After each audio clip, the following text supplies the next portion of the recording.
총박 영신 벌써 촛불 집회가 두 자릿수가 됐네요. 누적 인원도 1000만을 넘길까 모르겠는데 이현정 의원님, 네. 이게 지금 1000만 누적 인원이니까 이건 상당히 의미가 있는 거 아니겠습니까? 그렇죠. 뭐 우리가 미국의 학자가 3.5%의 법칙을 이야기했지 않습니까? 네. 전체 인구의 3.5%나 되는 국민들이 나와서 평화로운 시위를 벌인다면 정권이 다 뒤집어진다라는 그런 통계 결과를 한번 내본 적이 있죠. 그만큼 우리 국민의 그 5천만 국민을 본다면 거의 뭐 5천만 국민의 이제 25%가 나와서 시위를 한 거 아니겠습니까? 예. 네. 그만큼 아마 오늘은 상당히 이제 2016년 마지막 날이기 때문에 굉장히 의미 있는 날이라고 보여집니다. 특히 오늘 같은 경우는 이제 제아의 종 이제 행사가 있지 않습니까? 네. 특히 이제 오늘은 이제 주로 콘서트 위주로 행사가 진행이 되고 마지막 또 제아의 종 행사까지 같이 겹치는 그런 행사고 또 오늘 같은 경우는 이 태극기 행사 지금 이제 저기 보수단체 같은 경우에 친박단체 같은 오늘 행사 지금 벌이고 있는데 저기도 오늘 상당히 많이 어르신들이 모였어요. 그렇네요. 그게 또 오늘 또 보니까 좀 집회를 일찍 시작했습니다. 그래서 지금 현재까지 진행되고 있는 상황입니다. 네. 자, 오늘 뭐 주제가 송박영신이라고 하더라고요. 근데 이제 보통은 이제 본 집회가 그 이제 평소보다는 좀 오늘이 더 빨리 진행이 된다고 하는데 굉장히 여러 가지 새해를 앞두고 다양한 뭐 이렇게 퍼포먼스들도 많이 보이고 하더라고요. 오늘은 정말 축제 대미를 장식하는 네. 것 같아요. 보니까 퍼포먼스만 하더라도 보니까 지금 깃발 행진도 있고요. 또 세월호 이것들이 나와서 밤에 식당도 열고요. 또 뭐 내용을 보니까 롯데 앞에서도 잔치를 벌이고 또 국민 엽서 보내기도 하고 헌법재판관한테 뭐 등등과 관련해서 전체적으로 아마 올 한 해를 마무리하면서 말 그대로 박근혜 정부를 보내고 새로운 시대를 만든다라고 하는 국민적인 축제 마당을 꾸미고 있는 것 같습니다. 네. 오늘까지 좀 기록을 세워서 2016년 여러 가지로 어려웠습니다만은 시민들의 시위 문화, 촛불 문화만큼은 세계적인 명품을 만들어냈다라고 하는 것을 오늘 대미를 만들어내면은 큰 의미가 있을 것 같아요. 여러 가지 아마 퍼포먼스가 이루어지고 있는 것으로 이렇게 지금 전해지고 있습니다. 저희 지금 화면 보시면 궁금하신 게 하나 있을 거예요. 저 최병일 편집장님. 저 왼쪽이 이 시각 덕수궁인데 이제 친박단체, 그러니까 박사모를 비롯한 맞불 집회 참가자들 저렇게 미국의 성조기를 들고 이 집회를 하고 있네요. 저 무슨 의미입니까? 지난번까지는 태극기 가지고 했었죠. 그러니까 이제 역시 이 보수단체라고 하면 보수단체의 상징이라고 하는 거는 결국은 한미동맹 뭐 이런 거를 연상하게 하지 않습니까? 네. 그러니까 지난번에 이제 태극기, 이번에는 성조기 그러면은 한미동맹을 제가 보기엔 상징하는 것 같아요. 그래서 이제 지금 저런 성조기를 갖다 놓고 시위를 벌이고 있는데 저런 걸 보면 우리가 이제 과거 노무현 정부 때 보면 외교 안보 노선도 뭐 자주파와 동맹파가 이렇게 대립하는 그런 양상을 보였지 않습니까? 예. 그럼 자주파 그러면 그거는 이제 진보를 상징하는 그쪽 계열하고 같고 그다음에 동맹파 그러면 그거는 보수를 상징하는 쪽이었단 말이죠. 예. 그런 점에서 보면 지금 저 집회는 곧 한미 동맹을 상징한다. 그래서 보수파의 집회다 하는 걸 보여주는 것 같습니다. 지금 이제 잠깐 보였는데 이석기 전 의원 석방하라는 이 일부 진보단체 메시지도 있었고, 신재 의원님, 근데 성족이든 이석기 전 의원 석방이든 박근혜 대통령 탄핵 국정농단과는 또 상관없는 문제 아니겠어요? 그런 생각이 드네요. 그러니까 이제 국회에서 탄핵이 이루어진 다음에요. 이 광화문에서 이른바 촛불 집회, 거기에 대항하는 맞불 집회 말이죠. 이게 최순실의 국정농단하고는 좀 본류에서 벗어나서 또 성조기가 등장하기도 하고 이석기 석방을 외치기도 하고, 그러니까 각각의 어떤 정치적 목적을 위해서 이렇게 가고 있는 게 아닌가. 그런 점에서 우리가 이제 7차 촛불 집회까지 말이에요. 그러니까 남녀노소, 보수진보, 지역을 초월해서 박근혜 대통령을 지지했던 4, 5%의 국민을 제외한 전 국민적으로 함께하던 이런 거는 이미 국회에서 탄핵이 이루어짐으로써 예. 그런 촛불 집회의 성격은 이제 좀 끝난 거 아닌가 이런 생각이 좀 들고요. 그다음에 오늘 이제 송박영신이다. 그래서 네. 이제 박근혜 대통령을 보내드리고 새로운 것을 맞이한다. 뭐 말은 좋은데 이제 박근혜 대통령이 이제 헌재에서 지금 신속하게 이제 탄핵 재판을 이제 다음 주부터죠. 새해부터 일주일에 2번씩 진행한다는 거 아닙니까? 그러니까 빨리 진행될 것 같은데, 근데 영신 새로운 것을 맞이한다라는 건데 과연 우리가 이 시점에서 생각해야 될 게 박근혜 대통령 이후에 새로운 것이 무엇인가? 네. 대한민국에 과연 새로운 것이 무엇인가를 두고 우리가 정말 진지하게 고민하고 거기에 대해서 국민적 지혜를 모아야 될 때가 온 게 아닐까 보여요. 네.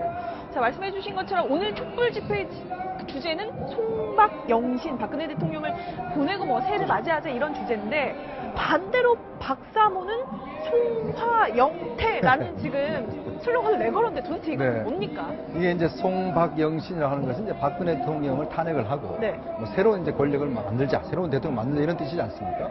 근데 오늘 이제 그 박사모라는 탄기국이라고 하죠. 네. 탄핵 기각을 위한 뭐 국민행동. 거기 모이면 송화영태라고 해서 즉 촛불을 보내고 태극기를 맞이하자. 아하. 그러니까 뭐냐면 지금 현재 벌어지고 있는 촛불 집회를 다 이제 제압하고 결국 태극기 집회로 다들 덮자. 뭐 이런 의미에서 이제 송화영태라고 네. 그렇게 오늘 이제 쓰기로 했거든요.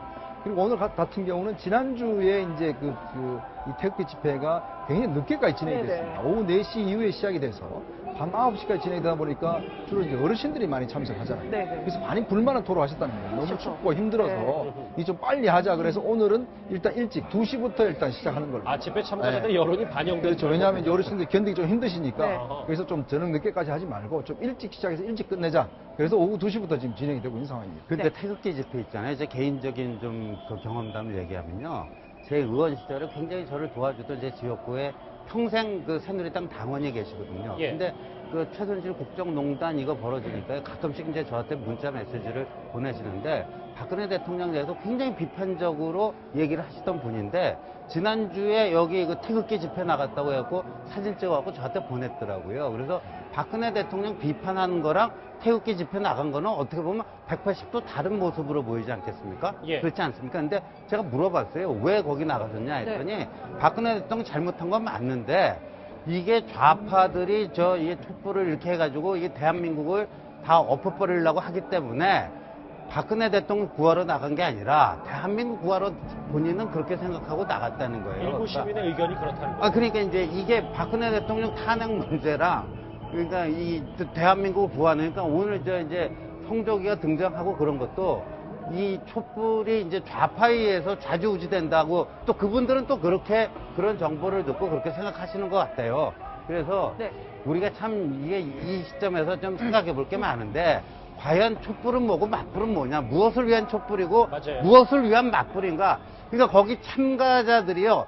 진정한 그 본질적 의미도 모르는 상태에서 나오시는 분들도 꽤 많다 이런 거죠. 네. 여기는 박근혜 대통령 부속과 이석기 전 의원 석방 인형끼리 또 포옹하는 모습도 잠깐 잡혔고 네. 방금 전에 저는 처음 봤어요. 성조기, 그 대형 성조기를 활용한 이 친박 박사모의 그 집회까지 저 영상 지금 이 시각 덕수궁대 지난주보단 집회 참가자 인원은 적어도 네. 이 목소리와 이 퍼포먼스 그리고 태극기 흔드는 이 속도들은 더 격렬해진 것 같습니다. 2016년 마지막 날 지금 광화문과 덕수궁의 모습인데 어제 대통령이 이 변호인단을 통해서 그리고 참모진을 통해서 2016년 참 국민께 송구했다 이렇게 얘기를 하기도 했습니다. 올 한 해 대통령의 행보와 목소리 한번 정리를 해봤는데 영상으로 만나보시죠.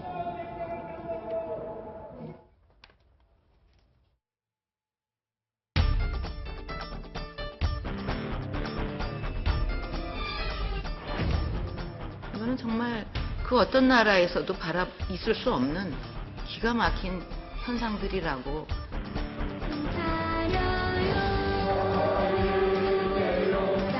국민의 민의를 겸허히 받들어서 혼신의 노력을 다하고자 합니다. 찌라시에 나오는 부끄러운 일이라고 생각합니다. 고난을 벗삼아 당당히 소신을 지켜가시기 바랍니다. 취임 후에도 의견을 들은 적도 있으나 청와대의 보좌 체계가 완비된 이후에는 그만두었습니다. 내가 이러려고 대통령을 했나 하는 자괴감이 들 정도로 괴롭기만 합니다. 어떠한 개인적 이익도 취하지 않았습니다. 하지만 주변을 제대로 관리하지 못한 것은 결국 저의 큰 잘못입니다. 쭉 보셨는데 1년 동안 진짜 많은 일들이 있었습니다. 저 박사님 봤어요. 근데 다른 대통령의 목소리들은 익히 좀 많이 들어서 알고 있는데 고난을 벗삼아서 당당히 소신을 지켜나가자라는 이 목소리 오랜만에 들으니까 여러 생각이 드네요. 지금 박근혜 대통령도 딱 그런 판단 같은데요. 고난을 벗삼아서 당당하게 나가겠다. 탄핵하려면 해봐라. 끝까지 나는 법정에서 싸우겠다. 네. 국민과 싸우겠다. 이런 뜻 아니겠습니까? 박 대통령이 그동안 했던 말들 쭉 지금 상황에서 들어보니까 왜 그때 국민의 그 비판의 목소리를 그때 안 들었을까? 우리가 소통 부재 수없이 얘기를 많이 해왔고 인사 문제와 관련해서도 좌우 여야가 아니라 국민적인 눈으로 몇 번의 전달했음에도 불구하고 대통령은 전혀 눈도 깜짝하지 않았습니다. 네. 왜 그랬을까? 이제는 저는 이해가 돼요. 이제는 무슨 국민의 목소리가 뭐가 필요 있겠습니까? 저런 생각이 들어요. 아마 저 와중에 대한민국 여기까지 왔다는 것도 저는 대한민국 흐름에서 자랑스럽습니다. 국민들이 또 이 시간까지 참으면서 박근혜 대통령의 탄핵을 요구하는 저 목소리가 바로 끝나는 것도 자랑스럽고요. 오히려 박 대통령이 마치 남의 얘기하듯이 지금까지 국민들 앞에 쏘기려고 하는 그런 거 발언 자체가 부끄럽게 짝이 없습니다. 정말 이러려고 대한민국 국민으로서 역할 하나 싶은 생각이 들 정도입니다. 네. 그런데 지금 계속해서 세월호 7시간 의혹이 이제 불거져 나오는데 어제 또 박근혜 대통령의 변호인단에서는 박 대통령이 그날 일을 잘 기억을 못한다라고 해가지고 또 국민의 이렇게 불을 질렀어요. 공분을 샀죠. 네, 공분을 어떻게 샀어요. 4월 16일을 기억 못할 수가 있느냐 네. 이렇게 얘기를 하는데 사실 그건 저 두 가지 관점에서 볼 수 있다고 봅니다. 왜 그러냐면 예. 4월 16일에 세월호 사건을 기억 못하는 사람 아무도 없죠. 물론 아무도 없는데 그날 그 4월 16일에 세월호가 이렇게 침몰하고 있을 때 본인이 뭘 했는가 그거는 사실은 부분적으로는 다 기억이 나요. 네. 그런데 그 중간중간에 그런 무슨 일을 했는가 네. 하는 것들을 만약에 아무 일도 안 했다면 물론 이것도 문제입니다. 아무 일도 안 한 것도. 그렇죠. 그렇지만 아무 일도 안 했다면 기억이 안 날 수도 있다는 거죠. 특별한 일을 안 했으면 만약에 굿을 했으면 기억나죠. 4월 16일 날 굿했으면 기억날 거예요. 성형시술 이거 했으면 또 기억날 거예요. 그런데 정말 그동안에 청와대가 밝혀왔듯이 정상근무 관저에서 사실은 아무것도 안 했어요. 뭐 보고서 받고 뭐 그런 거 좀 읽어보고 뭐 이런 정도 외에는 아무것도 특별히 기억나는 일이 없었다면 저는 기억 안 날 수 있다고 생각을 해요. 그러나 이제 그래도 문제가 되는 거예요. 이게 네. 왜냐하면 지금 세월호가 막 이렇게 침몰을 하고 있는데도 그때도 그냥 가서 보고서나 보고 앉아 있었다 이런 것도 문제가 되긴 되지만 그래서 반드시 이 문제는 규명을 해야 된다. 네. 왜 그러냐면 자 청와대에서 정말 그날 무슨 일을 했는지 근데 지금 여러 가지 드러나는 일을 보면 점심 저녁은 공관에서 그 먹은 것 같고 예. 그다음에 그 머리도 한 것 같아요. 네. 청와대 기준은 뭐 20분이라고 하지만 20분이든 뭐 몇 분이든 간에 한 것 같아요. 그러면 오후 2시 정도까지는 사실은 뭐 전원 구조됐느니 어쩌니 그래서 좀 오락가락 했어요. 네. 그러니까 그 앞에 거는 그렇다 치고 그러면 2시부터 5시 15분까지가 문제거든요. 중대본 간 거. 그때까지도 머리 한 20분 뭐 뺀다고 쳐요. 그러면 한 2시간 반 정도가 이제 비는데 그동안에 뭘 했느냐 이런 부분은 특검에서 뭐 규명을 하겠죠. 왜냐하면 이영선 행정관과 그 윤전추 행정관은 관저에서 근무를 했다고 하니까 그 두 사람은 적어도 박근혜 대통령이 무슨 일을 했는지 알 수 있지 않을까. 근데 예를 들어서 그 사람들도 4월 16일 날 특별하게 기억나는 게 없는데 뭐 네. 이럴 수도 있다고 생각해요. 그런 부분은 아마 특검이 조사하지 않을까 싶습니다. 지난번 그 정호성 비서관이 이제 구치소에서 그때 의원들 갔을 때 청문회를 진행했지 않습니까? 그때 이제 무슨 이야기를 했냐면 2시쯤 돼서 도저히 상황이 정말 심각하다 안 되겠다 싶어서 관저를 갔다라고 처음에 그렇게 좀 나중에 바꿨지만 네. 그렇게 진술을 했어요. 그러니까 뭐냐면 당시에 분명히 상황 자체가 보면 굉장히 긴박하게 돌아갔는데 문제는 정호성 비서관마저도 2시쯤 돼서는 이게 도저히 상황이 긴박하다라고 해서 이제 관저까지 갔다는 것이거든요. 그러면 나중에 이제 저 의원들이 그 뭘로 보고했냐, 직접 대면 보고했냐, 아니면 뭐 인터폰을 했냐 하니까 아마 본인이 뭐 말을 자꾸 이제 얼버무렸는데 네, 네. 그러니까 처음에 진실이 그 사실이라면 진짜 그 관저에서는 정말 아무것도 모르고 그냥 있었던 그러니까 아무런 상황 자체가 긴박하게 누구도 예를 들어서 직접 뛰어들어가서 보고를 한다든지 이런 상황이 전혀 없었던 상황 이게 이제 벌어진 것이고 오죽했으면 정호성 비서관이 뛰쳐들어가서 자 이거 심각합니다 이제 가셔야 됩니다 자 그 시간부터 그러면 실제 중대본 갈 때까지는 한 3시간이 있습니다 그러면 3시간 동안 그럼 도대체 뭘 했느냐 이 문제에 대한 더 여기 가중되는 상황입니다. 그날 오전에도 지금 의혹되는 게 정호성 비서관도 관저에 누가 있었는지에 대해서만큼 약간 답을 안 하면서 했던 얘기가 뭐냐면 대통령의 사생활이라 그랬어요. 그죠? 그 말했습니다. 대통령의 사생활.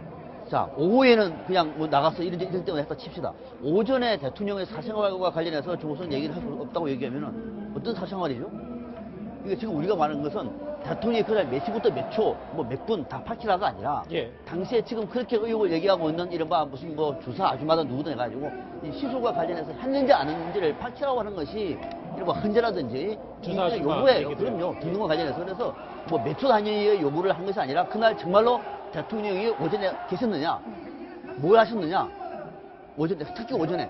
그러니까 그 16일 날 참사가 일어나고 난 다음에 17일에는 대통령이 시술 현장에 나오잖아요. 네. 얼굴에. 17일에는 15일은 없잖아요. 그럼 그때 무슨 일이 있었잖아요. 예. 아무 일 없다고 얘기하면 안 되는 거죠. 그 일과 관련해서 대통령이 설명을 해달라고 하는 것이 언론이나 국민들의 요구죠. 아니 근데 아무 일도 없었다고 얘기하면 왜 안 되죠? 아무 일도 없었으면 아무 일도 없었다고 얘기를 해야죠. 그리고 다 밝혔어요 이미. 근데 우리가 안 믿어서 그렇지. 그런 거 아닙니까? 이게 신재현 네. 정리를 해볼게 청와대는 지금 헌법재판소가 속력을 내는 거에 대해서 좀 불만이 있는 것 같고 아, 상당히 불만이 있는 것 같아요. 예. 네. 그거에 대해서도 지금 신년 연합장도 좀 돌리지 않고 청와대는 어쨌든 다 올스톱 상태니까요. 네, 그래서 말이죠. 이동욱 전 헌법재판관이 엊그저께 박근혜 대통령과 그 탄핵 변호인단 모이는데 공식적으로 변호인으로 선임이 안 되는데 거기 참석하고 하는 게 지금 청와대 측에서요. 헌법재판소의 어떤 신속한 재판 진행에 대해서요. 하면서 뜨거 하면서 굉장히 당혹스러워하고 있는 그런 그 기류가 감지가 됩니다. 그래서 헌법재판소는요. 지금의 상황이 정확히 얘기하면 이제 국정 공백 아닙니까? 헌정 중단이라는 용어는 맞지 않습니다. 왜냐하면 헌법 65조에 의해서 탄핵이 됐기 때문에 예. 헌법 절차에 따라서 지금 탄핵이 진행되고 있기 때문에 이걸 헌정 중단이라고 얘기하는 거는 그 헌법에 대한 몰이해고요. 그 대신 이제 국정 공백 아니겠습니까? 대통령이 직무정지돼 있는 상태니까. 그러니까 이거를 가급적 빨리 끝내는 게 굉장히 중요하다. 강일원 주심 재판관이 그 말을 분명히 했고요.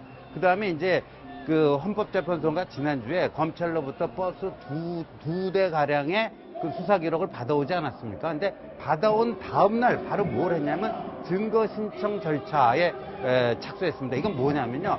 32,000쪽 A4 용지로요. 32,000쪽 분량인데 그 중에서 이 탄핵 재판의 증거로 채택할 부분이 과연 몇 페이지인가를 결정을 하는 겁니다. 그래서 그게 이제 결정이 되면요. 이 재판이 어느 정도 길어질까, 그 척도가 되지 않을까. 예를 들어서 상당히 많은 쪽 그 페이지가 그 증거로 채택되면 그만큼 길어진다는 얘기죠. 이것저것 따져볼 게 많으니까. 근데 32,000쪽 중에서 예를 들어서 한 반절만 증거로 채택된다 하는 거는 이 속도가 굉장히 빨라진다는 얘기고, 헌재가 이런 국정 공백을 가급적 신속히 종결시키기 위해서 이렇게 서두른 거에 대해서 지금 청와대는 굉장히 당혹스러워요. 네. 자, 오늘이 2016년의 마지막 날이고 내일 예. 새해가 되는데 보통은 이제 대통령이 뭐 신년사도 발표하고 연합장도 보내고 이렇게 새해 메시지도 내놓고 하는데 박근혜 대통령 오늘과 내일 아무 일정이 없이 조용히 있는 겁니까?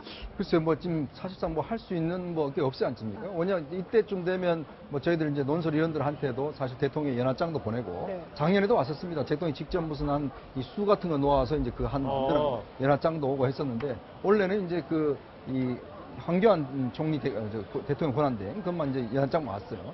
그리고 또 원래 청와대가 만든 달력이 있습니다. 네. 그 달력에 보면 예전 달력에는 보면 항상 대통령의 일정과 그 중요한 행사를 중심으로 해서 달력을 만들었는데 원래는 대통령 사진이 없어요. 예. 그러니까 그런 달력을 이제 청와대가 만드는 걸 보면 그만큼 어떤 여러 가지 여론들을 생각한다는 걸 생각이 드는데 아마 이제 대통령 오늘 내일 간에 이제 이 비서진들 중심으로 해서 이제 떡국 모임을 한 번 정도는 갖는다 그래요. 아하. 그래서 이제 지금 이제 한강옥 그 비서실장 중심으로 해서 일단 비서진들과 함께 예. 대충 그 모임 정도만 갖고 나머지 뭐 일정은 없는데 사실 제가 볼 때는 굉장히 지금 헌법재판소가 지금도 중요한데 이 변호인들도 지금 한 번밖에 안 만났잖아요. 그리고 변호인들도 잘 몰라요. 지금 보니까 변호인들 이야기를 하는 거 보면 1시간 반 정도 만났는데 사안에 대해서 정확히 깨뚫지를 못하고 그렇죠. 있어요.